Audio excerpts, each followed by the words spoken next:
SHO AP TV YouTube channel ప్రేక్షకులకు నమస్కారం.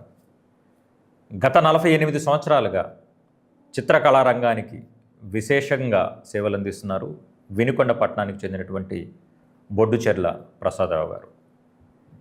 కళారంగానికి గాను వారు అందిస్తున్న సేవలకు గుర్తింపుగా ఇటీవల రాష్ట్ర ప్రభుత్వం ప్రతిష్టాత్మక ఉగాది పురస్కారాన్ని కూడా వారికి అందజేయడం జరిగింది. ముఖ్యంగా ఈ కళారంగంలో వారు అందించినటువంటి సేవలకు గుర్తుగా దాదాపుగా 200కు పైచీలకు అవార్డులు, అదేవిధంగా పలువురి నుంచి ప్రశంసలు అందుకోవడం కూడా జరిగింది. ఈరోజు వారు మన స్టూడియోకి విచ్చేసిన నేపథ్యంలో ఈ కళారంగానికి సంబంధించి ముఖ్యంగా వారిని అడిగి మరిన్ని విషయాలు తెలుసుకుందాం. ముందుగా వారిని స్వాగతిద్దాం. నమస్కారం ప్రసాదరావు గారు. నమస్తే. ముందుగా మీకు ఎస్హెచ్ఓ ఏపీటీ యూట్యూబ్ ఛానల్కు స్వాగతం సార్. ముఖ్యంగా చిత్రకళ పట్ల మీకు ఆసక్తి కలగటానికి గల కారణం ఏంటి? ఎప్పుడు, ఏ వయసులో కలిగింది? సో అందుకు గాను మీరు ఎవరి నుండి ప్రేరణ పొందారు, లేదా మీకు ఏ సందర్భంలో ప్రేరణ పొందారు? దీని గురించి ముందుగా మాతో పంచుకోగలరని కోరుతున్నాను సార్. ముందుగా service health organization AP Guntur వారి టీవీ ఛానల్కు నా మనస్ఫూర్తిగా నమస్కారం తెలియజేసుకుంటానండి. ఈ యొక్క కార్యక్రమాన్ని ఇలా ఒక కళాకారుని బయటికి తేవడానికి మీరు చేస్తున్న సేవకు నేను శిరస్సు వంచి నమస్కరిస్తున్నానండి. ముఖ్యంగా ఈ కళకు నేను ఇంప్రెస్ కావడానికి కారణం 5 ఏళ్ల వయసులో నాకు తల్లిదండ్రులు చనిపోయారండి. ఆ చిన్న వయసులో నేను వేరే వాళ్లకు దత్తు వచ్చాను. దత్తు వచ్చినప్పుడు మా అమ్మగారు ముగ్గులు చాక్పీస్తో బ్రహ్మాండంగా వేసేదండి. దత్తు తల్లి ఈ ఊళ్ళతో బొమ్మలు చెక్కటం, బొమ్మలు కుట్టటం అట్లా చేస్తూ ఉండేది. ఆ బొమ్మలు చూసి, ఆ పలక మీద బొమ్మలు వేసి బొమ్మలు అది ఇంప్రెషన్ చేసుకొని మా తల్లిని ఆదర్శంగా తీసుకొని ఈ బొమ్మలు ఇంట్రెస్ట్ కలగడం జరిగిందండి. ఆ ఇంట్రెస్ట్ను చిన్నతనం నుంచి నేను అలవరుచుకున్నాను. అదేవిధంగా స్కూల్కి వెళ్ళినా కూడా మా ఫ్రెండ్స్ నోట్స్ల మీద రకరకాలుగా పిల్లు రాయటం, ఆ సైన్స్ బొమ్మలు వేయటం, ఎన్నో రకాల అప్పుడు కూడా మనం సృజనాత్మకంగా పుస్తకంలో ఉన్నట్టు బొమ్మ వేయటం నాకు అలవాటు లేదండి. కొన్ని మార్పులు చేస్తుంటాను. అట్లా చేస్తూ మా ఫ్రెండ్స్ దగ్గర కానీ, మా టీచర్స్ దగ్గర కానీ గౌరవంగా పేరు పొంది వాళ్ళ యొక్క సహాయ సహకారాలు అందుకొని ఇంట్రెస్ట్గా సృజనాత్మకంగా ప్రతి బొమ్మ సృజనాత్మకంగా సొంతగా కాపీ మాత్రం ఉండదండి. కాపీ వేయొచ్చు, వేస్తే ఏమంటారు, ఆ బొమ్మే కదా అంటారు. మనం మార్పు చేసామనుకోండి చాలా బాగా వేసామంటారు. అట్లా నా యొక్క మా మదర్ ఇన్స్పిరేషన్ అండి. నేను బొమ్మలు వేయడం కారణం ఈ స్థాయిలో ఉండంటే మా అమ్మగారికి నేను నమస్కారం తెలియజేసుకుంటానండి. అద్భుతం సార్. మీ మాతృమూర్తి గారిని ప్రేరణగా తీసుకొని వారు ఏదైతే ముగ్గులు వేస్తున్నారో దాంట్లో నుంచి మీరు తీసుకోవడం అద్భుతం సార్. మీరు చెప్పారు సార్, మీరు ఏది చేసినా కానీ సృజనాత్మకంగా చేస్తానని చెప్పి. ఆ రకంగా చెప్పాలంటే సార్, ఓ మనిషిలోని సృజనాత్మకతకు అద్దం పట్టే కళల్లో చిత్రకళ ఒకటి సార్. సో ముఖ్యంగా ఈ చిత్రకళను తీసుకుంటే భారతదేశంలో ఈ చిత్రకళల బ్యాక్గ్రౌండ్ గురించి ఎన్ని రకాలు, వాటి గురించి కూడా క్లుప్తంగా తెలియజేయగలరు సార్? చిత్రకళలు 64 రకాలు ఉన్నాయండి. కళలంటే అందరికీ తెలుసు. చిత్రకళలో నాకు ఎక్కువ మందిగా ఈ పెయింటింగ్ సెక్షన్ కాబట్టి సృజనాత్మకంగా మొన్న మధ్య మన హైదరాబాద్ దగ్గర ఒక అమ్మాయిని మానవంగం చేశారండి, దిశ అనే అమ్మాయిని. ఆ ప్రేరణతో నేను ఇండియా మ్యాప్ వేసి మ్యాప్లో ఒక అమ్మాయిని ఇమిడ్చి ఆ అమ్మాయి మానవంగా జరిగినట్టుగా కన్నీళ్ళు పెట్టుకున్నట్టు, పక్కన సముద్రం కూడా కన్నీళ్ళు పెడుతున్నట్టు ఒక లేడీ ఓరియంటెడ్ బొమ్మ వేశానండి. ఆ యొక్క బొమ్మను 3 రాష్ట్రాలకు పంపించాను. 3 రాష్ట్రాలు ఫస్ట్ వచ్చిందండి. ఆ బొమ్మ కూడా నేను మీకు పంపించాను. తర్వాత శివుడు బొమ్మ పోటీలు పెట్టారు 3 రాష్ట్రాల్లో. శివుడు బొమ్మ అందరూ వేశారండి. నాకేమో అందరూ వేసినట్టు వేయదు, నాకు ఏదో ఆలోచించాలా అని చెప్పి శివుడికి ఆభరణం నాగుపాము అండి. ఆ నాగుపాము 46 పాములతో కళ్ళు, ముక్కు, చెవులు, కనుపాపలు, జుట్టు అన్నీ కలిపి బొమ్మ వేయడం జరిగిందండి. అది కూడా 3 చోట్ల ఫస్ట్ వచ్చిందండి. ఈ సృజనాత్మక బొమ్మలు వేయడం నాకు చాలా హ్యాపీ అండి, చాలా ఇంట్రెస్ట్. ఇంకా నేర్చుకుంటున్నాను, ఇంకా నేర్చుకోవాలి. ఇంకా పెద్దవాళ్ళతో పోల్చుకుంటే నాకేం రాదండి, నేను జీరో. ఇంకా నిత్య విద్యార్థిని నేను. ఇంకా నేర్చుకోవాలి, ఇంకా చేస్తాను. మీరు చెప్పారు సార్, ఇప్పుడు ఆ రోజు దిశ మర్డర్ కేసులో కానీ ఆ సామాజికంగా దాన్ని ఎలా మీరు చేశారని కూడా చక్కటి విషయం సార్. ఇప్పుడు మీ చిత్రాలను గమనిస్తే కనుక సార్, ముఖ్యంగా పల్లెటూరు వాతావరణం కావచ్చు, పచ్చని పొలాలు కావచ్చు, రైతులు పడుతున్న కష్టాలు కావచ్చు, మహిళా సాధికారత, స్త్రీల సాధికారత దిశగా కావచ్చు, అదేవిధంగా ఇంకా మీరు చూస్తే కనుక ఈ చారిత్రక నేపథ్యాలు, సంస్కృతి, సంప్రదాయాలు వీటిని ప్రతిబింబించేలాగా ఎక్కువ మీ చిత్రాలు ఉంటాయి సార్. సో ఈ చిత్రకళ ఏదైతే ఉందో దాని వెనక ఈ సామాజిక ఇతివృత్తం లేదా సామాజిక నేపథ్యం దాని గురించి కూడా క్లుప్తంగా తెలియజేయగలరు సార్. ఇప్పుడు సంక్రాంతి పండుగ ఉందండి. సంక్రాంతి పండుగ వస్తుంది, మనం పండుగ చేసుకుని అంతా వస్తుంది. హరిదాస్ వస్తాడు. ఆయన గురించి మనకు తెలియదు. చాలామంది హరిదాస్ వస్తున్నాడు పోతున్నాడు. ఇప్పుడు హరిదాసులు కరువు అయిపోయారు, ఎవరు రావట్లే, ఆదరణ లేదు వాళ్ళకి. నేను ఆ హరిదాసుకు బొమ్మ వేశానండి. బొమ్మ వేసి బొమ్మను విపులీకరించా. హరిదాస్ అనే అతని అడుక్కోడండి. ఆయన వస్తూ ఉంటాడు, ఇంటి ముందు 4 సార్లు తిరుగుతాడు, వేస్తే తీసుకుంటాడు, లాంటి సైలెంట్కి వెళ్ళిపోతాడు. అలాంటి వాళ్ళని మనం ఆదరించాలండి. ఆ డిమాండ్గా అడగటం, నాకు ఇయ్యి అంటం ఉండదు. కాబట్టి వచ్చి నిలబడతాడు, అటు తిరుగుతా, మనం ఇస్తే తీసుకుంటే ఆయన సైలెంట్కి వెళ్ళిపోతాడు. అలాంటి హరిదాసును కాపాడాలి అని చెప్పి ఆయన గురించి కూడా బొమ్మ వేయడం జరిగిందండి. తర్వాత పండగల గురించి గంగిరెద్దు దాని గురించి వేశాను. దీపావళి పండుగ నరకాసుర బొమ్మ గురించి ప్రతి పండగ విశిష్టత గురించి నేను బొమ్మలు వేయటం నాకు అలవాటు అండి. దాంట్లో మీనింగ్ ఇమిడ్చి ఆ యొక్క మీనింగ్ బయటికి తెస్తానండి. పండుగల గురించి చెప్పాలంటే నాకు గిన్నీస్ వరల్డ్ అవార్డు వచ్చిందంటే దానికి ఒక కారణం ఉందండి. వాళ్ళు ఆన్లైన్లో బొమ్మ వేయమన్నారు, గంట టైం ఇచ్చారు. గంట టైం ఇచ్చి ఆన్లైన్లో బొమ్మ అయినా సెల్ ఆన్ చేశాను. బొమ్మ ఒక లేడీ ఓరియంట్ బొమ్మ, కొవ్వొత్తేసి కొవ్వొత్తులో అమ్మాయి ఏడుస్తుంటుంది, కొవ్వొత్తులో పువ్వు ఉంటుంది, పువ్వు బాణం కొడుతుంది, పువ్వు ఆడ బాణం మగ, లెక్కలు వేసి పక్కన ఆకాశంలో ఆత్మను శోధించడం, చెట్టు ఏడవటం, ఇవన్నీ చేశానండి. అయితే వాడు గంటలో వేయమని గంటలో ఆ బొమ్మ కలరింగ్ వేయటం అంటే అసాధ్యం అండి. నేను 80% మాత్రమే చేసామన్న సీక్రెట్ చెబుతున్నాను. 80% వేసి బ్రష్ కింద పెట్టేశాను. వాళ్ళు ఓకే అన్నారు, సెలెక్టెడ్ అన్నారు. కానీ 4 నెలల దాకా నాకు అవార్డు ప్రకటించలే. గిన్నీస్ మన అనుకూలం కాదు, మనకు రాదులే అనుకున్నాం. తర్వాత ప్రకటించారు, నాకు అన్నీ పంపించారండి. కాబట్టి లేడీ ఓరియంట్గా నేను వేసిన బొమ్మకు దానికి త్యాగం అని పేరు పెట్టాను. దానికి గిన్నీస్ వరల్డ్ కూడా రావడం జరిగిందండి. Very nice sir.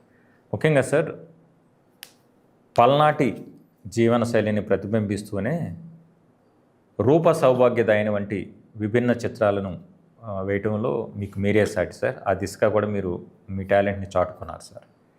ఈ ఆయిల్ పెయింట్స్ కావచ్చు, అదేవిధంగా వాటర్ కలర్స్ కావచ్చు, ఇవి వేయటంలో కూడా మీకు మీరే సాటి సార్. ఈ రెండిట్లో ఏది మీకు ఎక్కువ ఇష్టం సార్, లేదా ఏది వేయాలంటే మీరు ఎక్కువగా కష్టపడుతుంటారు సార్? దీని గురించి కూడా తెలియజేయగలరు సార్. వీటిలో మీరు అభిమానంగా మీరు సాటి అన్నారు. నాకు మించిన వాళ్ళు చాలామంది ఉన్నారండి. నేను ఎంతండి, వాళ్ళతో పోల్చుకుంటే మనం జీరో, వాళ్ళతో పోల్చుకుంటే మనం జీరో. ఇక్కడ మనం నలుగురిని కలిసి ప్రసాద్ పర్వాలేదు అనుకుంటారు కానీ పెద్దవాళ్ళతో పోల్చుకుంటే మనం జీరో అండి. నేను నిత్య విద్యార్థిని, నాకేమీ రాదు, ఇంకా నేర్చుకుంటున్నాను, ఇంకా నేర్చుకోవాలి, ఇంకా చేయాలండి. కానీ ఈ యొక్క వర్క్లో ఆయిల్ పెయింట్ చాలా కష్టం అండి. కానీ నాకు అదే ఇష్టం. ఒక పనిని ఇష్టంగా చేస్తే మనం ఏమైనా సాధించగలమండి. కాబట్టి ఆయిల్ పెయింట్ నాకు ఇష్టం. ఆయిల్ పెయింట్తో చేస్తుంటాను. చాలా కష్టమైన కూడా దాన్నే వర్క్ చేస్తాను. దేవుడి బొమ్మలు వేస్తుంటాను. రకరకాల నా చేతైన పందాలు సృజనాత్మకంగా ఆలోచించి వేయటంలో నేను కొంచెం ఆలోచిస్తానండి. పెద్ద గొప్ప నేను చెప్పట్లేదు సార్. ప్రసాదరావు గారు, 2 తెలుగు రాష్ట్రాల్లో కావచ్చు, అదేవిధంగా దేశవ్యాప్తంగా కావచ్చు ఏర్పాటు చేసినటువంటి ఆర్ట్ గ్యాలరీలు లేదా ఆర్ట్ ఎగ్జిబిషన్లు మీవి చాలా ఉన్నాయి సార్. వాటి విశేషతలను, అదేవిధంగా వాటి యొక్క విశిష్టతలు, వాటి గురించి కూడా తెలియజేయగలరు సార్. మొన్న ఆర్ట్ గ్యాలరీకి పిలిచారండి. పిలిచినప్పుడు బాపు వేసిన బొమ్మలు వేయమని పోటీ పెట్టారండి. అందరూ బాపు వేసిన కాపీ బొమ్మలు పెట్టారు. నాకు ఇదేనండి, నాకు చెప్తేనే సృజనాత్మక ఒక పిచ్చి. అట్లా వాళ్ళందరూ వేసిన బొమ్మలు వేయకూడదు అని ఆ బొమ్మ ఆలోచించి ఒక చెయ్యి వేశాను. చెయ్యిలో బ్రష్, ఫిల్ము, పెన్ను, అంటే సాహిత్యం రాస్తాడు బాపు, మన బాపు గారు. సినీ ఫీల్డ్ వేలాడు, పెయింటింగ్లో వేలాడు. ఆ 3 ఒక చేతిలో వేసి 3 పెట్టాను. దానికి ఒక జెండా కట్టి జెండాలో ఈయన గురించి, బాబు గురించి రాశాను. ఆకాశంలో కన్నేసి గుడ్డేసి, గుడ్డులో కూడా ఒక నీటి చుక్క కారుతున్నాను. నీటి చుక్కలో ఆయన వేసిన బొమ్మ బతికినట్టు కింద జనాలు దండం పెడుతున్నట్టు వేశాను. ఆ బొమ్మ పోటీలు పెట్టానండి. అందరూ అప్పుడు హోమ్ మినిస్టర్ గారు తాటి మనిషి గారు వచ్చి ఈ బొమ్మ దగ్గర ఆగారు. అన్ని బొమ్మలు బాబు వేసిన బొమ్మలు, ఇదేం విభిన్నంగా ఉంది, బాపు బొమ్మ కనిపించి ఏంటండి అని అడిగింది. ఎవరు వేసిందో నేనమ్మా దగ్గర పోతే చెప్పండి అన్నది. నేను చెప్పా, బాపు 3 ఇది వేలాడు కదమ్మా, చిత్రరంగం ఒకటి, సాహిత్యం ఒకటి, చిత్రలేఖనం, సినీ ఫిల్మ్ మొత్తం ఆ 3 వచ్చేది ఒక చేయిలో వేశానమ్మా. ఆయన లేకుండా ఆయన యొక్క ఇది గొప్పగా కనిపించాలి. ప్రపంచంలో కన్నులో ప్రపంచంలో నీటి జారుతున్నట్టు ఆయన లేడని ఏడుస్తున్నాడు. అందులో ఆయన బొమ్మ బతికినట్టు, జనాలు దండం పడినట్టు మీరు చాలా గొప్పగా వేసి చాలా బాగుందని పక్కకు పిలిచి దూరం ఉంటామని ఫోటో దిగి నాకు సెకండ్ ఇచ్చి మీరు చాలా గొప్పగా వేశారు, చాలా బాగుంది, మొత్తం మీద నాకు నచ్చిందని చెప్పి ఆ ప్రశంస చాలా నాకు చాలా ఆనందపడ్డాను సార్. అది డిగ్రీ, ఇంజనీరింగ్, పీజీ పూర్తి చేసి కూడా ఉద్యోగాలు లేకుండా నిరాశగా ఉన్నారా? బ్యాంకు ఉద్యోగాలైతే బాగుంటాయి కానీ పోటీ పరీక్షల శిక్షణా సంస్థల్లో ఫీజు మీకు భారంగా అనిపిస్తుందా? అయితే ఆలస్యం ఎందుకు? మన వెనిగండ్ల ప్రక్కనే ఉన్న కౌండిన్యపురంలోని కౌండిన్య ఐఏఎస్ అకాడమీలో హైదరాబాద్ నుండి అత్యున్నతమైన ఫ్యాకల్టీతో ఆర్థిక భారం మోయలేని వారికి సేవాభావంతో లాభాపేక్ష లేకుండా కేవలం మంచి ఫ్యాకల్టీతో అతి తక్కువ ఫీజుతో నిర్వహించబడుతున్న మన ఐఏఎస్ అకాడమీలో చేరండి, చేర్పించండి, ఉద్యోగం సాధించండి. వివరాలకు doctor E V Narayana, retired principal, TGPS college, Guntur, founder and chairman cum managing trustee, Guntur, Andhra Pradesh. Cell number 9966112933. తర్వాత గ్యాలరీ అంటే విజయవాడలో సంత పెట్టారండి. సంతలో నా బొమ్మలను పెట్టాను. పెద్ద పెద్ద వాళ్ళు వచ్చి ప్రశంసించారు. ఎమ్మెల్యే గారు కొంచెం నిలబడి చూశారు. తర్వాత ఆయన మల్లాది విష్ణు గారు కూడా చూసి ఆ బుద్ధుడి బొమ్మ చాలా బాగుందా అన్నారు. అలా సో ఈ మధ్యకాలంలో సార్ రాష్ట్ర ముఖ్యమంత్రి వర్యులు గౌరవ నారా చంద్రబాబు నాయుడు గారి చేతుల మీదుగా కూడా మీరు ఉగాది పురస్కారాన్ని అందుకున్నారు. అదేవిధంగా ఈ గిన్నీస్ బుక్ ఆఫ్ రికార్డ్స్లో కూడా మీరు ఆన్లైన్ విభాగంలో కూడా మీరు ఆ రికార్డు పొంది ఉన్నారు సార్. గత 48 సంవత్సరాలుగా చిత్రకళా రంగంలో మీరు విశేష సేవలు అందించినందుకు గాను దాదాపుగా 200 పైచీలకు అవార్డు పొందారు సార్. సో దాదాపుగా మీరు ఈ ప్రశంసల జల్లులో తడిసి ముద్దయినట్టే చెప్పాలి సార్. సో వీటిలో సార్ మిమ్మల్ని ఎక్కువగా ఆనందింపజేసిన అవార్డులు ఏమని మీరు భావిస్తున్నారు సార్? విజయవాడలో మహానంది పురస్కారానికి నన్ను ఎన్నిక చేశారండి, నంది పురస్కారానికి. అదొకటి. తర్వాత తిరుపతిలో కామధేను అవార్డ్స్కు మన రాంబాబు గారు సెలెక్ట్ చేసి అక్కడ తీసుకోవడం అనేది చాలా గొప్ప విషయం అండి. తర్వాత విజయవాడలో బిర్లా టెంపుల్లో శిరీష రెడ్డి గారు ఆమె ఇవ్వడం ఒకటి. తర్వాత మన ముఖ్యమంత్రి వాళ్ళు నారా చంద్రబాబు నాయుడు చేతుల మీదుగా తీసుకోవడం, ఆయన దగ్గరికి పోయి సెకండ్ ఇచ్చి భుజం మీద చేయడం అనేది మనకు చాలా ఇన్స్పిరేషన్గా అనిపించింది సార్. ఇప్పుడు సో మీలాంటి కళాకారులు మీ యొక్క వృత్తి ద్వారా వాటిని అట్లీస్ట్ వాటిని పరిరక్షించే ప్రయత్నం చేస్తున్నారు సార్. సో మన సంస్కృతి లేదా మన సంప్రదాయాల్లో ఉన్నటువంటి ఆ గొప్పతనం ఏదైతే ఉందో, ఆ చారిత్రక నేపథ్యం ఏదైతే ఉందో దాన్ని భావితరాలకి అదేవిధంగా అందజేయాలంటే ముఖ్యంగా మీలాంటి కళాకారులు కావచ్చు, ఇతరత్ర మేధావులు కావచ్చు, లేదా రాజకీయ నాయకులు కావచ్చు, ఎలాంటి చర్యలు చేపట్టాలని మీరు భావిస్తున్నారు సార్? ఇప్పుడు మనం విషయం చెప్తామండి విద్యార్థికి, వాడు వింటాడు. అదే మనం బొమ్మ వేసి బొమ్మ ద్వారా చెబితే వాడు లైఫ్ లాంగ్ ముద్ద పడిపోతుంది. కాబట్టి కళను కాపాడుకోవాలి, కళను మనం పిల్లలకు నేర్పాలి. నేను ఫ్యూచర్లో పిల్లలకు నేర్పాలని అనుకుంటున్నాను. చాలామంది అడుగుతున్నారు. ఈ కళ ఇంతటితో పోకూడదు. పిల్లలు చాలామంది ఇంట్రెస్ట్ తెలుపుతున్నారు. ఒక మానవులు మాటలు లేని రోజుల్లో కూడా ఈ బొమ్మల ద్వారానే సైగలు చేసుకుని మాట్లాడుకునేవాళ్ళు. అప్పటి నుంచే ఉంది ఈ కళ. రాను ఇంప్రూవ్ అయ్యి ఇట్లా ఉంది. మన విద్యార్థులకు తెలియజేయాలి. విద్యార్థులకు కొంచెం ఊరట కావాలి. పొద్దు సమానం పుస్తకాలు చదివి వాళ్ళని ఇబ్బంది పెట్టే కన్నా కొంచెం రిలాక్స్డ్గా ఈ ఆర్ట్ కొంచెం అలాంటివి నేర్పితే వాళ్ళు కొంచెం ఇంకా ముందుకు పోవడానికి ఆస్కారం ఉంటుంది. చాలా ఆరోగ్యంగా ఉంటారు. వీళ్ళ భవిష్యత్తులో ఇది నేర్పాలండి. మన సంస్కృతులు తెలియాలి. సంస్కృతి గురించి చెప్పడం కన్నా బొమ్మల ద్వారా, ఇప్పుడు సంక్రాంతి బొమ్మలు వేసామనుకోండి, ఇది చెప్పాను వాళ్ళు నాటుకొని పోతుంది. దీపావళి ఉంది, మందులు కారుస్తున్నారు, మందులు ఎందుకు కారుస్తున్నారు, ఏంటి రావణాలు, ఇవన్నీ చెప్తే వాళ్ళ లైఫ్ లాంగ్ ముద్రగా పడిపోతుంది. చిత్రకళ ద్వారా వాళ్ళకి తెలియజేస్తే నాటుకొని పోతుందండి ఎవరికైనా. ఇప్పుడు దేశవ్యాప్తంగా తీసుకుంటే సార్, లేదా అంతర్జాతీయంగా మనం పరిశీలిస్తే కనుక చిత్రకళకు ఎలాంటి ఆదరణ ఉందని మీరు భావిస్తున్నారు సార్? ఈ చిత్రకళను ఏదైతే ఉందో నేటి యువత ఆదర్శంగా లేదా హాబీగా తీసుకోవచ్చా? ఒకవేళ హాబీగా తీసుకుంటే కనుక ఇది ఆదాయాన్ని సమకూర్చే వృత్తిగా మారుతుందా, లేదా కేవలం ఒక హాబీగా లేదా ప్రవృత్తిగా మిగిలిపోతుందా? దీని గురించి కూడా తెలియజేయగలరు సార్. చిత్రకళకు అనుకున్నంత ఆదరణ లేదండి. ఇప్పుడిప్పుడే కొంచెం చూస్తున్నారు. ఆదరణ ఉన్నా కూడా ఇన్కమ్ లేదండి. తర్వాత నేను చిత్రకళలో కొంచెం ఉండి దీనికి అనుసంధానంగా హౌస్ పెయింటింగ్ కూడా కాంట్రాక్ట్ తీసుకుంటానండి. అందులో పవాలా బ్యాడ్ వస్తుంది. ఈ చిత్రం లేకుండా పెద్ద వచ్చి పేరు తప్ప ఏమీ రాదండి. ఈ యొక్క చిత్రకళకు గవర్నమెంట్ కానీ ఎవరైనా కొంచెం ఆదరణ చూపించి, ఇప్పుడు గవర్నమెంట్ డ్రాయింగ్ పోస్ట్ ఉన్నాయి, అట్లానే ఈ చిత్రకళకు కూడా ఏమైనా చూపించి వాళ్ళకు పెన్షన్ లాగా కానీ లేకుంటే ఏదో ఒకటి వాళ్ళకి ఆదరణ చేస్తే ఇంకా చిత్రకళ బతుకుతుందండి, ఇంకా ఎక్కువ కాలం బతుకుతుంది. ఈ యొక్క చిత్రకళ ద్వారా చాలామంది నేర్చుకోవచ్చు అండి, చాలా జనాలకు మనం తెలియజేయచ్చు. దీని ద్వారా చాలా గొప్ప విషయాలు తెలుసుకోవచ్చు. ఇందులో పోకడలు చాలా ఉన్నాయి, కొత్త కొత్త నవీన పోకడలు వస్తున్నాయి, మనం అప్డేట్ కావాలి అన్నిటితో. ఇంకోటండి, నా గురించి చెప్పాలంటే నా గురువు అని వెళ్ళాడండి. నాకు అసలు బ్రష్ పట్టుకోవడం కూడా చేత కాదు. ఒక ఆర్టిస్ట్ ఇప్పటికి బొమ్మ వేయంగా నేను చూడలే. నా ఆర్థిక పరిస్థితులు కానీ, నా బాధలు కానీ, నా కష్టాలు కానీ భవిష్యత్తు నేర్పాయండి. ఈ బొమ్మల గురించి నేర్పాయండి. నాకు ఎవరిని ఎప్పటికీ గురువు లేడండి. నా కష్టం, నేను చాలా కష్టపడ్డానండి ఈ విషయంలో. ఎన్ని అవమానాలు పొందానో, ఎన్ని రకాలుగా ఇబ్బంది పడ్డానో, ఎంతమంది ఆర్థికంగా నన్ను చేర్చుకొని ఎక్కొట్టారో, నన్ను అనగదొక్కాలని చూసా, ఎంతో జరిగింది. కానీ నాకు ఆ దేవుడు సహకరించాడు. నా కష్టాన్ని నేను నమ్ముకున్నాను. మా అమ్మగారు నాకు ఆశీర్వదించారు. అమ్మగారు పైన ఉన్నారు, ఆమె నన్ను చూస్తూనే ఉంటుంది. ఈ చిత్రకళ ఎంతవరకు వచ్చానంటే వాళ్ళ యొక్క ఇదే నా మంచితనం. మా వర్కర్స్ 20 మంది ఉన్నారు, వాళ్ళని కూడా అడగండి. నా దగ్గర అంత నెగిటివ్ కూడా ఉండదండి. మంచిగానే ఉంటాం, వాళ్ళని మంచిగా చూసుకుంటాను. నేను మంచిగా ఉండి నా బొమ్మలు నాది ఉందో ఇంకా మిగతా విషయాలు పెట్టించుకోనండి. వేరే ఆర్టిస్టుల గురించి నేను కామెంట్ చేయను, అందరూ గొప్పవాళ్ళే. Very good sir. ఇప్పుడు సార్ మరో విషయాన్ని తీసుకుంటే కనుక చిత్రకళపై ఆసక్తిని కలిగించేలాగా లేదా ఆ దిశగా స్కిల్స్ పెంపొందించేలాగా యువతని లేదా యువకుల్ని మీరు ఏ విధంగా ప్రోత్సహిస్తున్నారు సార్? 2 పిల్లలకు నేను నేర్పానండి. నేర్పాలి, ఇక్కడిక్కడ బొమ్మలు వేస్తుంటే ఇక్కడ కాదమ్మా మీరు బొమ్మలు వేస్తున్నాను, నేను చూపించడం కాదు, నేను వేసాను మీరు సొంతగా వేసి హైదరాబాద్ వెళ్ళండి. అక్కడ మనకు తెలిసిన వాడిని అయితే గ్యాలరీకి పంపించాను, పోటీకి పంపించాను.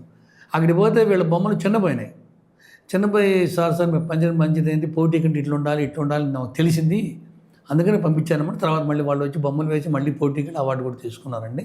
2 ఆడపిల్లలు, గిద్దలూరు అమ్మాయి ఒకటి, వినకొండ అమ్మాయి ఒకరు. తర్వాత ఒక అబ్బాయి సొంతగా చేసుకుంటున్నాడండి, కొండలోని సొంతగా పెయింటింగ్స్ అన్ని సొంతగా సంపాదించి ఆయన గురువు గారు అంటాడు. నర్సపేటలో ఒక అబ్బాయి ఇప్పటికీ నమస్కారం గురువు గారు అంటాడు. అవి చాలండి మనకి. ఇక ఫ్యూచర్లో మాత్రం పేరెంట్స్ చదువుతున్నారు, స్కూల్లాగా పెడతానండి. ఇంట్లో పెట్టి పిల్లలకు నేర్పి ఈ కళ ఇంతటితో ఆగకుండా పిల్లలకు నేర్పి పిల్లల ద్వారా ఇంకా పైకి రావాలని నా కోరిక. తప్పకుండా నేర్పుతానండి. అవును సార్. ఇవాళ రేపు పాఠశాలల్లో కూడా, ముఖ్యంగా ప్రైవేట్ పాఠశాలల్లో కూడా ఇట్లాంటి ఈ హాబీస్ని కూడా వాళ్ళు కరికులంలో పెట్టి నేర్పిస్తున్నారు సార్. ఆ దిశగా కూడా మీరు ప్రయత్నించారు? నన్ను అడిగారండి, వెరీ గుడ్. 2 స్కూల్లో 2-3 అడిగారండి. అడిగితే నాకు ఏం చెప్పానంటే, స్కూల్కి టైం ఇచ్చామనుకోండి, కరెక్ట్ టైంకి వెళ్ళిపోవాలి మనం. నేను హౌస్ పెయింటింగ్ 2 చేస్తున్నా, ఎక్కడ ఉంటానో ఏ టైంకి వెళ్ళిపోతానో తెలియదు కదండి. మళ్ళీ అక్కడ మాట పోకూడదు, పిల్లలకు అన్యాయం జరగకూడదు. అదే సార్. అందుకని నేను ఒక 1 ఇయర్ తర్వాత నేను స్కూల్స్ వాళ్ళు అడుగుతున్న ఓకే అన్నాను. నేను ఇంట్లో కూడా స్కూల్లో పెడతానండి. చాలామంది అడుగుతున్నారు. ఖచ్చితంగా పిల్లలకు నేర్పాలి, పిల్లలను ఒక స్థాయికి తేవాలండి. Very good sir. ఖచ్చితంగా బాగా బతకాలి. సార్, మీ కళా ప్రస్థానానికి 48 ఏళ్ళు అంటే దాదాపుగా 5 దశాబ్దాలుగా మనం భావించవచ్చు సార్. ఈ 5 దశాబ్దాలుగా మీ ఈ ప్రయాణంలో మీ కుటుంబ సభ్యులు కావచ్చు, మిత్రులు కావచ్చు, శ్రేయోభిలాషులు కావచ్చు, లేదా మీతో పనిచేస్తున్న మీ టీం కావచ్చు, ఇతరత్ర శ్రేయోభిలాషులు కావచ్చు, లేదా మీకు విద్య నేర్పిన మీ గురువులు కావచ్చు, వీళ్ళ తోడ్పాటు మీకు ఏ విధంగా ఉందని మీరు భావిస్తున్నారు సార్? గురువులు అంటే గుర్తొచ్చిన సైన్స్ మాస్టర్ గారు ఉన్నారండి. నేను స్కూల్కి పోయి ఆయన బ్లాక్ బోర్డ్ బొమ్మ గీయమంటాడు, సైన్స్ బొమ్మలు. అప్పుడు బాగా పెట్టి చెప్తాడు. నేను పోకపోతే ఆయన బ్లాక్ బోర్డ్ వాడు. ఆయన అంట నన్ను బాగా ఇది చేసేవాడు. తర్వాత మా ఫ్రెండ్స్ అండి, చిన్న వయసులో నా ఫ్రెండ్స్ ఏ అలవాట్లు ఇవ్వండి, నాకు ఏ అలవాట్లు ఇప్పటికి కూడా. ఇప్పుడు మనిషికి 1000 రూపాయలు కూలీ అండి. అప్పట్లో కూలీలు టీ తాగేవాడు. నాకు ఈ ప్రసాద్ బోర్డు బాగా రాయాలి, మా వాడు బాగా రాయాలా. ఒకసారి 35 బోర్డు వచ్చిందండి. నేను 10th క్లాస్ చదువుతున్నా. అది రాయడం అంటే చాలా కష్టం. రాయమన్నారు, కానీ తీసుకొని ధైర్యం చేయి, భయం. అప్పుడు కాగితం మీద రాసుకొని ఆ లెటర్స్ రాసి ఆ కొలతలు తీసుకొని దాని ప్రకారం దాన్ని కంపోజ్ రాస్తుంటే ఎదురుగా ఆర్టిస్టులు అందరూ వీడైనా రాస్తాడు, చాలా విమర్శించారు. నేను భయపడలేదండి. ఫ్రెండ్స్ ఉన్నారు నా పక్కన దేవుళ్ళలాగా. నా ఫ్రెండ్స్ దేవుళ్ళు. వాళ్ళ ఆధ్వర్యంలో రాశాను. హోటల్ అశోక అని రాశానండి. ఇటు ఇటుకరాళ్ళలాగా అటు ఫిల్మ్ లాగా రాశానండి. గుడ్డ దేగని అందరూ అర్హారో అని పెద్ద ఆర్టిస్ట్ ఒక వచ్చి మంచి భవిష్యత్తు ఉంది ఆయన దగ్గర మెచ్చుకున్నా. అది చాలా నాకు. అదిగాక నా ఫ్రెండ్సు, నా కస్టమర్స్ నాకు చాలా సహాయపడతారండి. తర్వాత మీరు ఫ్యామిలీ అన్నారు, కుటుంబ సభ్యులు ఉన్నారు. కుటుంబ సభ్యులు సహకారం లేకపోతే మనం ఏం చేయలేమండి. మా భార్య ఇప్పుడు గిన్నీస్ వరల్డ్ వచ్చిందంటే నాకు గొప్పతనం కాదు, మా అబ్బాయి గొప్పతనం. గిన్నీస్ వరల్డ్ ఇంగ్లీష్లో ఉందండి. నాకు సెల్ఫ్ టచ్ తక్కువ. అక్కడికి పంపించాలంటే ఇంగ్లీష్లో పంపించాలా, ఇంగ్లీష్లో మాట్లాడాలా, అంతా ప్రొనౌన్సియేషన్ మనకు అర్థం కాదు. మావాడే నీకు రావాలని మాట్లాడి అన్నీ ఫిలప్ చేసి పంపించంత చేస్తే నేను పంపేశాను. అందులో మరి కుటుంబ సభ్యుడే మా అబ్బాయి చాలా హెల్ప్ చేశాడు. అట్లానే మా మిస్సెస్ కూడా చాలా హెల్ప్ చేశారు, మా అమ్మాయి కూడా చాలా హెల్ప్ చేస్తారు. వాళ్ళ ఇంట్లో ఒక ఆడవాళ్ళు కానీ కుటుంబ సభ్యుల సహకారం లేకపోతే ఇక్కడికి వచ్చేవాడిని కాదండి. ఇందులో భాగంగా మీరు నన్ను ఇంటర్వ్యూ చేయడం కూడా ప్రోత్సహించే వాళ్ళు మీరు కూడా ఒకరిని అనుకుంటారు. ధన్యవాదాలు ప్రసాదరావు గారు. మీ రానున్న మీ జీవితంలో సార్ చిత్రకళ ద్వారా లేదా మీ కలం నుండి వచ్చేటువంటి చిత్రాలు సామాజిక చైతన్యాన్ని కలిగించి ఆ దిశగా యువతలో స్ఫూర్తిని ప్రేరణ రగిలించి సో సమాజంలో మార్పు తీసుకొచ్చేందుకు ఒక మెరుగైన సమాజం కోసం ముఖ్యంగా మీరు స్త్రీ పక్షపాతి సో ఈ మహిళా సాధికారత దిశగా లేదా స్త్రీల హక్కుల పరిరక్షణ కోసం ఆ దిశగా మీ చిత్రాలు దోహదపడతాయని భావిస్తూ సార్ ఎక్కడో వినుకొండ నుంచి దాదాపు ఒక 2 గంటల ప్రయాణాన్ని ఇంత దూరం గుంటూరు వచ్చి సార్ సో మా కోరిక మేరకు మీరు ఈ ఇంటర్వ్యూ ఇచ్చినందుకు గాను మీకు ధన్యవాదాలు సార్. ఈ అవకాశం కల్పించినందుకు మీకు నేను నమస్కారాలు తెలియజేసుకుంటున్నానండి.